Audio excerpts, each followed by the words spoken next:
தரணும், கலாமைக்கும் பிஹெச்டிக்கு போய் நோண்டுங்களா, திருங்களா, எடுத்துங்களா, திருடுங்களா, அழிங்களா, இதுதான் நம்ம எஜுகேஷன். அதான் ஆக்சுவலி நம்ம எஜுகேஷன் சிஸ்டம், கன்சியூமரிசம், நம்ம ப்ராக்ரஸ், காம்படிஷனு, மார்க்கெட்ஸு, இண்டிவிஜுவலிசம் எல்லாமே எஜுகேஷனால தான் நம்ம அழிச்சுக்கிட்டு இருக்கோம் இன்னைக்கு.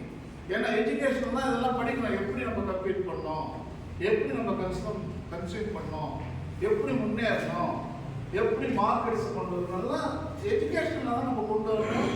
நம்ம எல்லாரும் சாமியாருங்க, சிஸ்டருங்க, கடவுளை பற்றி போதிக்கிறோம்னு சொல்லி இந்த வேலையை பசங்க திருவிழத்தை பற்றி சொல்லிட்டு இருக்கோம். இப்போ எழுதுறாரு பாருங்க, it seeks also to restore the various levels of ecological equilibrium, establishing harmony within ourselves, with others, with nature and other living creatures and with God. எந்த யூனிவர்சிட்டியாவது இதை கற்று தருதா? எப்படிடா நம்ம எக்காலஜியோட நம்ம பாண்ட் பண்ணணும், எப்படி பார்த்து அவங்க ட்ரீட் பண்ணணும், அப்புறம் நேச்சர் அண்ட் ஆஃபிங் லிவிங் கிரீச்சர்ஸ் அவங்க எல்லாத்துக்கும் நம்ம படைப்புக்கு நற்செய்தி நம்ம சொல்றதே இல்லை. நம்ம படைப்போடு ஒன்று சேர்றதை நம்ம எப்படி சொல்லிக் கொடுக்கலையே. சரி, இப்போ நான் சொன்னேன் நமக்குள்ள அறம் இருக்கிறது உள்ள, அந்த அறத்தை நம்ம எப்படிதான் கொடுக்க முடியும்? பூமி கட்டி ஏதாவது யூனிவர்சிட்டியில் டிகிரி தர்றானா?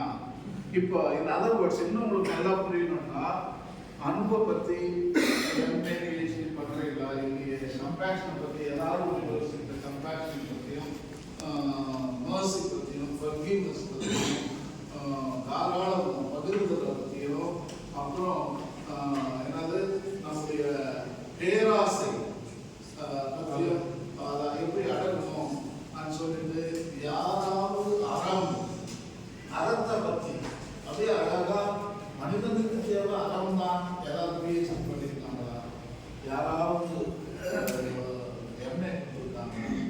அன்புக்கும் நீதிக்கும் அன்புக்கும் டிகிரியை கொடுக்கலாம். நம்ம சினிமா பாட்டில் பாடணும், நல்லவர்களுக்கும் இது குடும்பத்தில் தான் அவங்க கொடுக்குறாங்க. யார் அப்பா அம்மா இது பிஹெச்டி கொடுக்குறான், எம்ஏ கொடுக்குறாங்க, பிஹெச்டி கொடுக்குறான். ஏன்னா அங்கே தான் நம்ம கற்றுக்குவோம் எப்படி இயற்கையோடு நம்ம சேர்த்து வாழணும், அது மேலே எப்படி இறக்கணும் காட்டணும், பேச்சு சேர்த்து கொடுக்கக்கூடாது, மண்ணில் இருக்கக்கூடாது. எல்லாம் அந்த எஜுகேஷன் அவங்க கொடுக்குறாங்க. பிஹெச்டி, எம்ஏ, பிஏ அந்த குழந்தைங்க கற்றுக்கிட்டு அந்த வரான் பாரு, அதுதான் சாவர வரைக்கும் அவங்க வரும். ஏன்னா தொட்டில் பழக்கம். ஸோ அந்த எஜுகேஷன் குடும்பங்கள் கொடுக்குறாங்க. ஆனால் நம்ம ஸ்கூலில் 5ஆம் கிளாஸ் வரைக்கும் நம்ம எப்படி லவ் பண்ணணும் அதை நம்ம சுரண்டக்கூடாது. ஒரு காலத்தில் நம்ம டிகிரி வாங்கினாலும் சுரண்டாமல் நம்ம அதோட வாழக்கூடிய வழியை நம்ம பண்ணலாம். எக்கானமிஸ்ட் இருந்தால் கூட அந்த எக்கானமிஸ்ட் நம்ம உலகம் எவ்வளோ ரிச்சா இருக்குது, சாரி ஜனாசை அச்சா, எவ்வளவு அழகான பூமி இது, அதை பாதுகாக்கணும்னு சொல்லி கொடுக்கணுமே, அதுதான் பிஹெச்டி கொடுக்கணுமே. அப்படியே அதை வச்சு நீ ஜிடிபி பண்ணணும்ன்றதுக்கு டிகிரி யாருமே கொடுக்கணும். நம்ம அதுதான் பண்ணிக்கிட்டு இருக்கோம். ஸோ அப்படிங்கிட்ட புரட்டி போடுறாங்க. Continue. As we say that we should love the earth, but in response, they also love us. Who is loving? The earth, nature. Of course. So love means they provide everything. That is love. They don't say I love you. From the point they also reject us for that. For example, if they are dying in the sea, they don't keep us. They reject us and they keep us aside. Who is keeping us?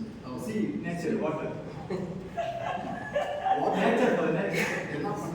If something is rejected, they are not rejecting. in the sea, it is taking out of the seashore. And yet also reject us.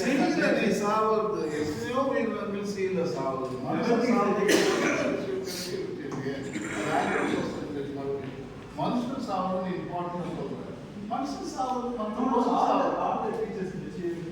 அது சாதல. அதாவது it's process. அது C உண்மையா போனால் செத்து போனது recycle பண்ணுறது. Actually இது process. இந்த உலகத்தில் யாரையும் அழிக்க முடியாது. அதாவது அழிக்கிறதுக்கு கடவுள் தான் சக்தி இருக்கு. யாரும் அழிக்க முடியாது. கடவுள் எப்படி கிரியேட் பண்ணி அழிவுக்கு வந்து அன்னிகிலேஷன் அது பேரு.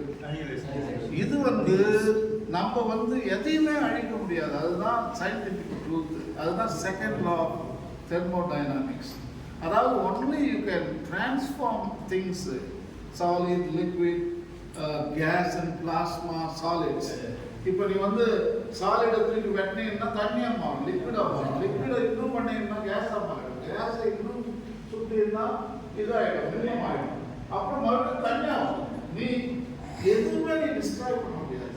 இந்த உலகத்தில் எவ்வளவு மோசமான ஒரு நிலவரத்தில் நம்ம இருக்கிறோம்னா டிஸ்ட்ராக்ஷன் பண்ண கூட நம்மளால முடியாது.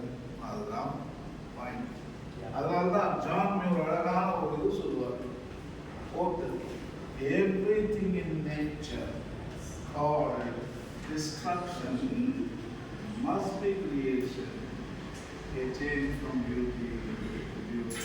இந்த டிஸ்ட்ராக்ஷன் நம்ம சொல்றது டிஸ்ட்ராக்ஷன்ல நான் படுபாடியில் கிரியேஷன் சொல்ல வர. இப்போ வந்து ஒரு நல்ல எக்ஸாம்பிள்னா எரிமலை, அது டிஸ்ட்ராக்ஷன். நம்ம ஹியூமன் ஆந்த்ரோபோசென்ட்ரிக் வியூல அது வந்து டிஸ்ட்ராக்ஷனாக நம்ம எவ்வளோ எரியுது, எல்லாத்தையும் கண்ணில் அழிச்சிருச்சப்பா.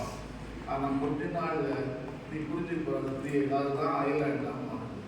அதுதான் காடு வளருது, பியூட்டிஃபுல் பிக்னிக், நல்ல வருமானத்துக்கு பண்ணுறான். அது டிஸ்ட்ராக்ஷன் இல்லை, கிரியேஷன். இப்போ அதே மாதிரி எர்த்குவேக் இடிக்குது, அங்கேயோ டிஸ்ட்ராய் ஆகல. அப்போதான் உங்களுக்கு லேண்ட்ஸ்கேப்ஸே மாறுது.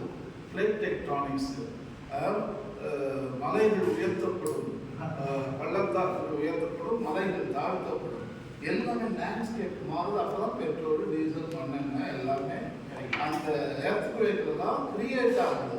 அப்போதான் அது அடியில் இருக்குது எட்டு மேலே நம்ம கொடுக்குது. சூரியனில் hydrogen is turning into helium. ஹீலியமாக மாறிக்கிட்டே இருக்கு எவ்ரி செகண்ட். ஸோ அப்படின்னு பார்க்கும்போது அந்த அழிவில் தான் அது கிரியேட் பண்ணுது ஒளியை. வேற அது வந்து பயங்கர ஹீட்டு, அதனால கிட்டலாம் யாரும் போக முடியாது. It's huge destruction. அது பார்த்தா வயலண்டாக நமக்கு இருக்கும். ஆனால் ஒளி வருது, இந்த லைஃப் எல்லாம் இன்னைக்கு அதனுடைய கிரியேஷன். அது டிஸ்ட்ரக்ஷன் இல்லை, இட் இஸ் அ கிரியேஷன். அதனால தான் நம்ம பைபிளில் நம்ம சாவையே நம்ம